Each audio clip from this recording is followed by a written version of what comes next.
คำเตือน MV ที่นำมาวิเคราะห์ในวันนี้อาจมีภาพและเนื้อหาที่เกี่ยวกับโรคซึมเศร้าและการฆ่าตัวตายท่านที่กำลังอยู่ในสภาพจิตใจเปราะบางหรืออ่อนไหวควรรับชมด้วยความระมัดระวัง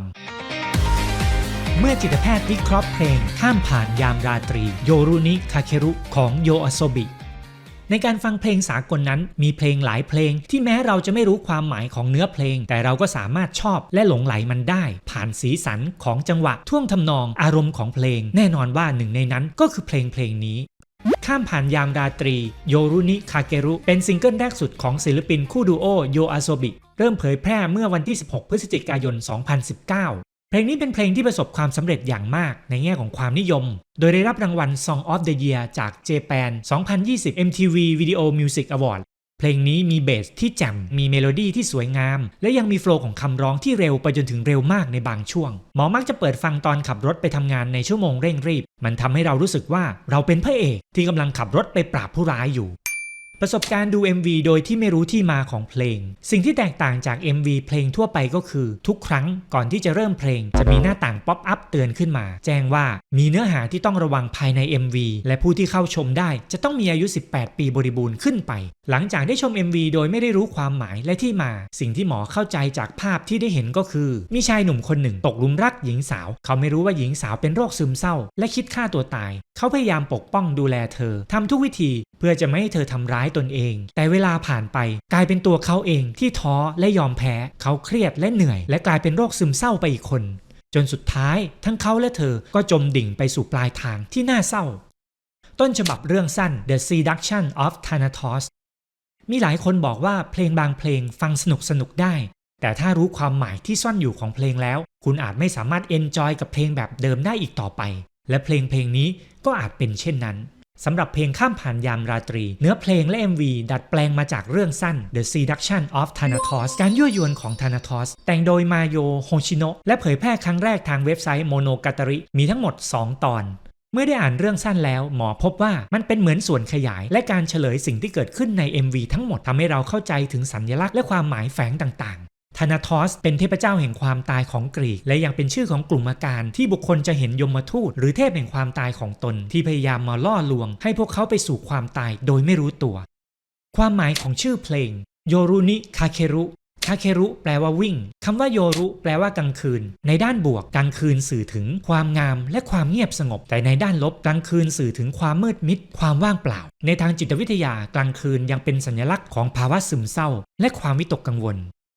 ในฉากแรกสุดเราจะเห็นเงาไกลๆของคน2 คนบนดาดฟ้าตึกมองดูก็รู้ว่านี่เป็นสถานการณ์ที่ไม่ปกติแต่ดูจากภาษากายของทั้งคู่ที่ดูไม่ได้ตื่นเต้นตกใจหรือกลัวแต่อย่างใดเป็นไปได้ว่านี่อาจไม่ใช่ครั้งแรกที่เกิดเหตุการณ์เช่นนี้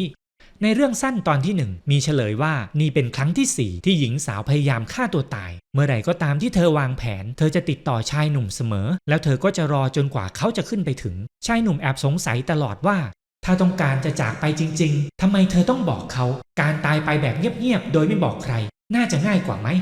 เขาจึงได้ข้อสรุปกับตัวเองเงียบๆว่าหญิงสาวอาจต้องการให้เขาหยุดเธอไม่ให้เธอฆ่าตัวตายเพราะใจหนึ่งเธอคงยังอยากจะมีชีวิตต่อไปในทางจิตวิทยาแล้วภายในจิตใจของผู้ที่คิดฆ่าตัวตายจะมีการต่อสู้กันของความคิด2 ฝ่ายเสมอฝ่ายแรกคือความต้องการที่จะมีชีวิตต่อไปฝ่ายที่2คือความต้องการที่จะจบชีวิตส่วนหนึ่งของคนที่มีความคิดฆ่าตัวตายเกิดขึ้นได้ไม่ใช่เพราะเขาอยากจะตายแต่อาจเป็นเพราะเขาไม่ต้องการที่จะเจ็บปวดหรือทุกข์ทรมานอีกต่อไปสัญลักษณ์ดอกไม้ที่แตกสลายสื่อถึงการล่มสลายการพังทลายจุดจบการฆ่าตัวตายในญี่ปุ่นแม้จะไม่ได้อยู่ในกลุ่มท็อป 10 ของอันดับการฆ่าตัวตายโลกอีกแล้วแต่การฆ่าตัวตายก็ยังเป็นเรื่องที่น่ากังวลอย่างมากในญี่ปุ่นเพราะการฆ่าตัวตายเป็นสาเหตุการเสียชีวิตอันดับต้นๆของหนุ่มสาวชาวญี่ปุ่นในปี 2023 ที่ผ่านมามีคนญี่ปุ่นที่เป็นเจน Z ฆ่าตัวตายสำเร็จถึง 20,000 รายโดยมีสาเหตุหลัก3 ข้อต่อไปนี้คือความกดดันจากการศึกษาความเครียดในที่ทำงานและความโดดเดี่ยวทางสังคมสไลด์ต่อไปนี้เป็นการนำเสนออัตราการฆ่าตัวตายของญี่ปุ่นเทียบกับประเทศไทยเราจะเห็นว่าคนญี่ปุ่นมีความเสี่ยงสูงมากกว่าคนไทยถึง2 เท่าโดยผู้ชายชาวญี่ปุ่นมีแนวโน้มที่จะฆ่าตัวตายมากกว่าผู้หญิงถึง2 เท่าโดยเฉพาะอย่างยิ่งผู้ชายที่เพิ่งผ่านการหย่าร้างหรือเพิ่งตกงานของเหลวสีชมพูรอบดวงตาคือปรากฏการณ์หรือสัญลักษณ์ที่โดดเด่นที่สุดของ MV เรื่องนี้นะครับมันอาจสื่อถึงความคิดลบอารมณ์ซึมเศร้าการติดในโลกส่วนตัวหรือแม้แต่การคิดถึงความตาย ในทางจิตเวชโรคซึมเศร้าสามารถทำให้มุมมองและทัศนวิสัยของคนคนหนึ่งเปลี่ยนแปลงไปในทางที่แย่ลงทั้งตีบแคบและมืดมัวการตีบแคบคือมองไม่เห็นทางข้างหน้าหรือโรครอบตัวส่วนความมืดมัวคือการมองในแง่ลบมากกว่าความเป็นจริงมากๆนอกจากนั้นผู้ป่วยโรคซึมเศร้าชนิดรุนแรงบางคนก็อาจมีอาการเห็นภาพหลอนเป็นภาพที่มีเฉพาะผู้ป่วยคนเดียวเท่านั้นที่มองเห็นชายหนุ่มผู้โดดเดี่ยวจากเรื่องสั้นเราได้รู้ว่าชายหนุ่มเช่าห้องอยู่คนเดียวในอพาร์ตเมนต์แห่งนี้เขาทำงานอยู่ในบริษัทแห่งหนึ่งที่ดูเหมือนจะมีบรรยากาศการทำงานไม่ค่อยดีมากนักทุกวันที่เขากลับเข้าห้องเขาจะกลับมาด้วยสภาพที่อ่อนล้าไม่มีเรี่ยวแรงเขาน่าจะมีความกดดันจากการงานมากทีเดียวหากประเมินความเสี่ยงต่อโรคซึมเศร้าของชายหนุ่มแล้วเขามีปัจจัยเสี่ยงถึง3ข้อใหญ่ๆได้แก่ 1. การใช้ชีวิตในเมืองใหญ่ผลการวิจัยพบว่าคนในเมืองใหญ่มีความเสี่ยงต่อโรคซึมเศร้าสูงกว่าคนในชนบทถึง 39% ปัจจัยข้อที่ 2 ความเครียดในการทำงานในญี่ปุ่นจะมีภาวะที่ชื่อว่าคาโรชิหรือการเสียชีวิตจากการทำงานหนักความเครียดจากการทำงานขั้นรุนแรงสามารถนำไปสู่ผลกระทบด้านสุขภาพและวิกฤตสุขภาพจิตได้เลย 3. ความโดดเดี่ยวและความเหงาจากงานวิจัยพบว่าคนที่ขาดความเชื่อมโยงทางสังคมจะมีความเสี่ยงต่อภาวะซึมเศร้าได้ถึง 50%เมื่อชายหนุ่มได้พบหญิงสาวเขาก็ตกหลุมรักเธอในทันทีเราได้เห็นหญิงสาวเดินไปตามขอบตึกอย่างน่าหวาดเสียวมีชายหนุ่มเดินตามโดยเดินย่ำลงไปในรอยเท้าของหญิงสาวแทบจะทุกก้าวในเรื่องสั้นระบุว่ายมทูตมักจะปรากฏตัวเพื่อหลอกล่อเราในรูปแบบของคนที่ดึงดูดใจเรามากที่สุด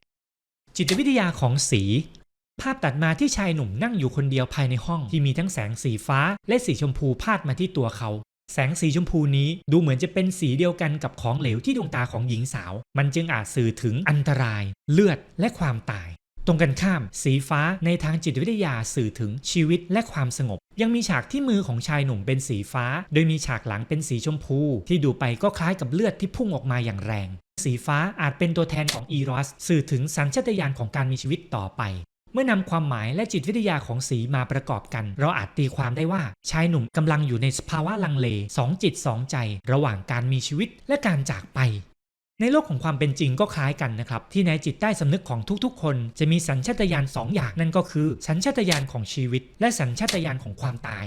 เราจะเห็นฉากที่ชายหนุ่มพยายามโอบกอดและให้กำลังใจหญิงสาวก่อนที่ทั้งคู่จะร่วงหล่นลงไปการฆ่าตัวตายด้วยการกระโดดจากที่สูงเรียกว่า jumping suicide เป็นหนึ่งในวิธีการฆ่าตัวตายที่มีความเสี่ยงสูงมากซึ่งมักพบในเขตเมืองที่มีสะพานตึกสูงหรือจุดชมวิวที่เปิดโล่งมีการวิจัยและรายงานจากผู้ที่รอดชีวิตจากการพยายามฆ่าตัวตายด้วยวิธีนี้ว่าหลายคนรู้สึกว่าตนคิดผิดในทันทีหลังจากกระโดดลงมาข้อมูลนี้สะท้อนให้เห็นถึงความสำคัญของการป้องกันและการเข้าถึงการรักษาทางจิตเวชเพื่อลดอัตราการฆ่าตัวตายนอกจากนั้นอิทธิพลของสื่อก็มีความสำคัญโดยพบว่าการนำเสนอภาพที่เปิดเผยให้เห็นการกระโดดอย่างชัดเจนสามารถทำให้เกิดพฤติกรรมเลียนแบบได้ฉากที่หญิงสาวนอนบนเตียงที่ดวงตาของเธอยังมีของเหลวสีชมพูอยู่เนื้อเพลงตอนนี้ร้องว่ามีแค่เธอที่มองเห็นมันคำถามคือมันในที่นี้คืออะไรที่เรื่องสั้นมีเฉลยว่าหญิงสาวสามารถมองเห็นยมทูตผู้รับใช้ของเทพแห่งความตายธานาทอสแปลง่ายๆหญิงสาวก็คือยมทูตนั่นเองแล้วจุดประสงค์ของเธอหรือมันคืออะไรกันแน่กลอุบายของยมทูตใน MV จะมีฉากเดียวเท่านั้นที่เราได้เห็นชายหนุ่มขยับปากพูดออกมาชายหนุ่มพูดประโยคที่ซิงค์พอดีกับเสียงร้องของอิกุระว่าคิไรดะแปลว่าฉันเกลียดมันชายหนุ่มรู้สึกอิจฉาหึงหวงหญิงสาวที่เธอเอาแต่มองสิ่งนั้นหลังจากชายหนุ่มพูดคำว่าฉันเกลียดมันนี่คือฉากแรกที่เราได้เห็นของเหลวสีชมพูติดอยู่ที่มือของเขา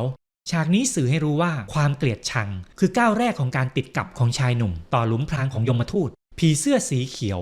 เราจะเห็นผีเสื้อสีเขียวใน MV หลายๆครั้งสีเขียวในทางจิตวิทยาสื่อถึงธรรมชาติความสบายใจแต่ในขณะเดียวกันในด้านลบสีเขียวสื่อถึงอันตรายยาพิษและความเจ็บป่วยสัญลักษณ์ผีเสื้อในด้านบวกผีเสื้อเป็นสัญลักษณ์ของการเปลี่ยนแปลงอิสรภาพแต่ในด้านลบผีเสื้อสื่อถึงความเปราะบางความไม่แน่นอนในบางวัฒนธรรมผีเสื้อยังเป็นสัญลักษณ์ของการเดินทางของวิญญาณลางร้ายหรือแม้แต่ความตายส่วนที่เป็นบวกของเพลงแม้จะเต็มไปด้วยถ้อยคำหรือภาพที่เกี่ยวกับความเศร้าและความตายแต่ MV เพลงก็ยังมีส่วนที่แทรกไว้ด้วยคำที่สื่อถึงความหวังและพลังในด้านบวกฉากที่ชายหนุ่มพยายามอบกอดหญิงสาวเพื่อปลอบโยนเธอให้ดีขึ้นตรงกับเนื้อร้องที่ว่าดากิชิเมตะแปลว่าการโอบกอดหรือกอดไว้แน่นๆการโอบกอดสามารถช่วยเยียวยาจิตใจที่แตกสลายช่วยบรรเทาความซึมเศร้าและความเครียดได้โดยที่ไม่ต้องมีแม้แต่คำพูดใดๆเนื้อร้องท่อนที่ว่า ฮิกะโนโบรุแปลว่าพระอาทิตย์ขึ้นหรือรุ่งสางเป็นสิ่งที่สื่อถึงความหวังในการก้าวผ่านความทุกข์ทางใจการสิ้นสุดของความมืดมนและการเริ่มต้นใหม่การหมักหมมของความเศร้าฉากใน MV ที่มีตัวเลขจาก1ถึง100มันอาจจะเป็นตัวเลขที่สื่อถึงเปอร์เซ็นต์ก็เป็นได้สำหรับเนื้อเพลงในท่อนนี้คือหนึ่งในท่อนที่หมอชอบที่สุดของเพลง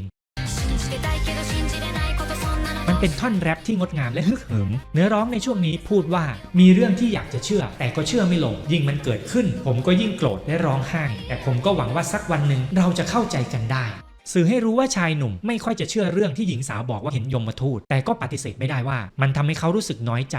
เมื่อนำเนื้อร้องและภาพใน MV มาประกอบกันแปลความได้ว่าอารมณ์ด้านลบของชายหนุ่มทั้งความเศร้าความเกลียดชังน่าจะไม่ได้รับการจัดการที่ดีพอจนมันสะสมจาก1ไปจนเต็มร้อยสำหรับของเหลวสีชมพูนั้นจากที่อยู่แค่ที่ฝ่ามือดูเหมือนมันจะค่อยๆลุกลามมากขึ้นเรื่อยๆจนสุดท้ายก็สามารถครอบงำชายหนุ่มทั้งตัวได้ในที่สุดปรากฏการณ์นี้ตรงกับทฤษฎีที่ชื่อ Diathesis Stress Model of Depression ชี้ให้เห็นว่าเหตุการณ์ในชีวิตที่ตึงเครียดและอารมณ์เชิงลบต่างๆหากไม่ได้รับการจัดการที่เหมาะสมมันจะค่อยๆสะสมและกลายเป็นโรคซึมเศร้าได้ในที่สุดผมคงไม่ไหวแล้วล่ะผมเหนื่อยมามากแล้วเมื่อถึงจุดที่ดำดิ่งถึงขีดสุดชายหนุ่มสำรอกของเหลวสีชมพูออกมาและเข้าสู่สภาวะที่มีของเหลวสีชมพูที่ดวงตาจาก MV ดูเหมือนว่าโรคซึมเศร้าและความคิดอยากตายที่สื่อผ่านของเหลวสีชมพูจากหญิงสาวจะติดต่อมาที่ชายหนุ่มได้และในความเป็นจริงโรคซึมเศร้าติดต่อกันได้หรือเปล่าเป็นความจริงที่ว่าเมื่อเราใกล้ชิดกับคนที่กำลังหดหู่หรือซึมเศร้าบางครั้งเราก็อาจจะรู้สึกเศร้าหรือหม่นในใจได้แต่ความรู้สึกเหล่านี้โดยทั่วไปจะคงอยู่ไม่นานแล้วก็จะจางหายไปได้เองการที่คนคนหนึ่งจะป่วยด้วยโรคซึมเศร้าได้นั้นไม่ใช่แค่การอยู่ใกล้ผู้ป่วยซึมเศร้าเท่านั้นแต่มักจะต้องมีปัจจัยอีกมากมายหลายอย่างเช่นพันธุกรรมความเครียดสิ่งแวดล้อมแม้โรคซึมเศร้าจะติดต่อกันไม่ได้แต่การมีคนรักหรือคนใกล้ชิดไม่สบายด้วยโรคซึมเศร้าก็อาจทำให้หลายๆท่านเกิดความเหนื่อยล้าทางอารมณ์ความเหนื่อยล้านี้หากไม่ได้รับการจัดการที่เหมาะสมก็อาจสามารถนำไปสู่ความรู้สึกเศร้าจนบางครั้งคนใกล้ชิดเองก็อาจมีภาวะซึมเศร้าได้เช่นกันการยั่วยุของธานาทอสชายหนุ่มจึงได้เข้าใจว่าการที่หญิงสาวพยายามฆ่าตัวตายและส่งข้อความหาเขาไม่ใช่เพราะเธอต้องการให้เขาช่วยแต่เป็นเพราะเธออยากจะพาเขาไปด้วยเพราะเธอคือยมทูตของเขานั่นเองเมื่อถึงจุดนี้หญิงสาวจากที่ไม่เคยตอบสนองต่อท่าทีของชายหนุ่มเลยเธอกลับเผยให้เห็นรอยยิ้มของเธอเป็นครั้งแรกภาพที่เธอยิ้มแบบที่ไม่เห็นแววตามีแสงไฟส่องมาจากด้านล่างเป็นภาพที่สื่อให้เห็นถึงความลึกลับมีเล่ห์เหลี่ยมได้เป็นอย่างดี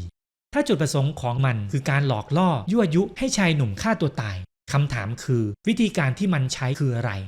จากการวิเคราะห์ของหมอพบว่ากลอุบายที่ยมทูตใช้นั้นมี2ข้อ 1. ทำให้ชายหนุ่มเกิดความรู้สึกเกลียดชังอิจฉาและริษยาและ 2. คือการทำให้ชายหนุ่มเห็นภาพซ้ำๆในนิมิต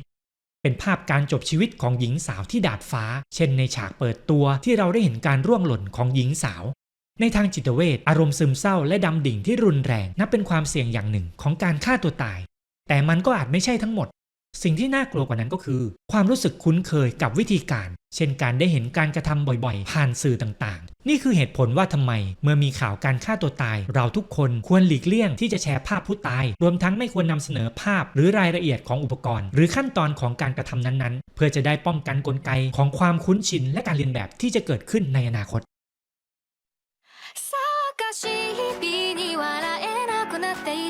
ฉากที่ชายหนุ่มถูกครอบงำด้วยของเหลวสีชมพูอย่างเต็มรูปแบบตรงกับเนื้อร้องที่ร้องว่าในวันที่แสนวุ่นวายผมก็ไม่สามารถยิ้มออกมาได้อีกต่อไปถ้าสังเกตในโครงสร้างของคอร์ดเราจะพบว่าเพลงในท่อนนี้มีการลดคีย์ให้ต่ำลงครึ่งเสียงในทางจิตวิทยาการลดคีย์อาจมีผลต่ออารมณ์และความรู้สึกของผู้ฟังเนื่องจากคีย์ที่ต่ำลงจะให้ความรู้สึกที่ลึกและเยือกเย็นซึ่งอาจกระตุ้นความรู้สึกบางอย่างเช่นความเศร้านี่คือหนึ่งในฉากที่ทรงพลังและสะเทือนใจหมอมากทีเดียวในท่อนสุดท้ายของเพลงเป็นจุดที่ดนตรีมีความคึกคักและมีสีสันมากที่สุดเพลงได้เปลี่ยนคีย์อีกครั้งหนึ่งแต่รอบนี้เป็นการเพิ่มคีย์ให้สูงขึ้น1เสียงครึ่งการปรับคีย์ที่สูงขึ้นแบบกระโดดแบบนี้สื่อให้เห็นเร่งเสียงที่สุดขอบของอิกุระเธอสุดยอดจริงๆนะครับในทางจิตวิทยาการปรับคีย์ให้สูงขึ้นอาจส่งเสริมความรู้สึกแห่งความสุขและพลังงานหมอเชื่อว่านี่คือความตั้งใจอย่างหนึ่งของอายาเซะที่ไม่อยากให้เรื่องราวและโศกนาฏกรรมในครั้งนี้มันดูหม่นหมองและทำให้ผู้ชมดิ่งจนเกินไป ในฉากสุดท้ายของ MV เราได้เห็นว่าแม้จะกระโดดลงมาพร้อมชายหนุ่มแต่หญิงสาวกลับไม่ตายเธอไม่มีแม้แต่รอยขีดข่วนหรือบาดแผลในเรื่องสั้นนั้นมีเฉลยอย่างชัดเจนว่าหญิงสาวคือภาพลวงตาของทูตแห่งความตายที่จำแรงมาเพื่อหลอกล่อและเอาชีวิตของชายหนุ่มเธอเกิดจากความปรารถนาที่จะตายของเขาในทางจิตเวชแล้วผู้ป่วยโรคซึมเศร้าระดับที่รุนแรงผู้ป่วยในกลุ่มนี้นอกจากจะมีอารมณ์เศร้าตลอดเวลาพวกเขายังอาจมีอาการทางจิตหรืออาการไซโคซิสร่วมด้วยเช่นอาการประสาทหลอนเห็นภาพที่มีแต่ตัวเขาที่มองเห็นได้ยินเสียงแว่วที่มีแค่เขาที่ได้ยินสื่อให้รู้ว่าโครงสร้างทางจิตใจของผู้ป่วยมีการเสียหายอย่างรุนแรงควรได้รับการดูแลรักษาอย่างเร่งด่วน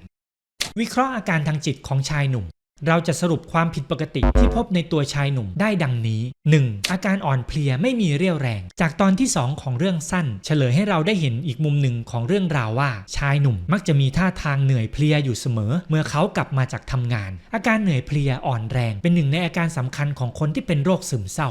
2. อารมณ์ซึมเศร้ามีสัญญาณหลายอย่างในเนื้อเพลงที่สื่อถึงภาวะซึมเศร้าวาราเอไนหัวเราะไม่ได้หรือยิ้มไม่ออกบ่งบอกถึงภาวะที่ไม่สามารถพบกับความสุขหรืออารมณ์ขันได้ซาบิชิโดดเดี่ยวและความเหงาเป็นหนึ่งในอาการที่พบได้บ่อยของผู้ป่วยโรคซึมเศร้าอาเคไนโยรุหรือค่ำคืนที่ไม่มีที่สิ้นสุดสื่อถึงความรู้สึกติดอยู่ในช่วงเวลาแห่งความมืดมิดหรือความไม่แน่นอนอันยาวนานช่วงเวลาที่จิตใจสิ้นหวังอย่างรุนแรงและดำดิ่งบาดแผลทางใจในเพลงมีการย้ำประโยคที่สำคัญประโยคหนึ่งที่สื่อให้เรารู้ว่าชายหนุ่มน่าจะมีบาดแผลทางใจบางอย่างซ่อนอยู่ประโยคที่ว่าเราคืนวันที่ถูกปิดตายเอาไว้ที่ผมอยากจะลืมมันไปให้หมดสื่อถึงความปรารถนาที่จะเก็บกดหรือปิดกั้นความทรงจำในอดีตซึ่งอาจสื่อถึงประสบการณ์ที่เจ็บปวดของเขาในทางวิทยาศาสตร์ความทรงจำที่กระทบกระเทือนจิตใจสามารถทำให้สมองทำงานผิดปกติโดยอาจเกิดได้ทั้งจากบาดแผลที่รุนแรงมากๆครั้งเดียวหรือบาดแผลเล็กๆน้อยๆแต่เกิดขึ้นอย่างเรื้อรังซ้ำๆสัญญาณเตือนการฆ่าตัวตายมีหลายๆจุดในเนื้อเพลงที่บ่งบอกถึงการต่อสู้ภายในจิตใจกับความสิ้นหวังซึ่งเป็นธีมที่มักเกี่ยวข้องกับความคิดฆ่าตัวตายเช่น